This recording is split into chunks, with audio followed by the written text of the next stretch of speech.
আসসালামু আলাইকুম সবাইকে। তো অনেক মজার একটা খাবার নিয়ে চলে আসলাম আপনাদের মাঝে। তো এইখানে শব্দ শুনতে পাচ্ছেন, কি সুন্দর একটা শনশন আওয়াজ হচ্ছে। এটা হচ্ছে আলুর চিপ, অনেকেই এটাকে চিনেন। তো এটা খুবই মজা লাগে, ছোট বড় সবাই খুব পছন্দ করে। অনেকগুলো আলুর চিপস এখানে শুকানো হয়েছে। আর আলুর চিপসগুলো কিভাবে দিতে হয় চলুন আজকে দেখে নিই। এইভাবে হচ্ছে খুব পাতলা পাতলা করে হচ্ছে আলুগুলোকে মানে প্রথমে চোকলা ছিলে তারপরে হলো আলুগুলোকে এভাবে কেটে নিতে হয় গোল গোল করে, পাতলা করে একদম।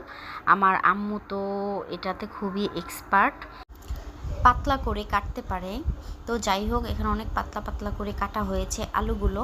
তারপরে এগুলো হচ্ছে এখন ভাপ দিবে, গরম পানি করে নেওয়া হচ্ছে, এখানে লবণ পানিতে হচ্ছে এটাকে ভাপ দিয়ে নিবে।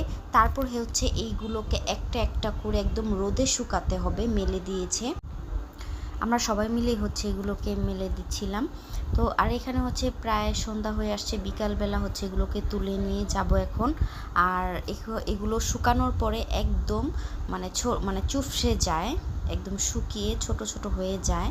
তো এইভাবে হচ্ছে আলু চিপসগুলো হচ্ছে দিয়ে থাকে আম্মু। তারপর হলো এটা ভালো মতো শুকানো হলে এটাকে হচ্ছে গরম তেলে ভেজে খেতে হবে, খুবই মজা লাগে। এই তো শুকানোর পরে একদম এরকম হয়ে যায়, এখন হচ্ছে খাওয়ার জন্য উপযোগী হয়েছে এটা। তারপর হচ্ছে তেলে ভেজে গরম তেলে তারপরে খাওয়া যাবে। তো আজ এই পর্যন্তই, আল্লাহ হাফেজ।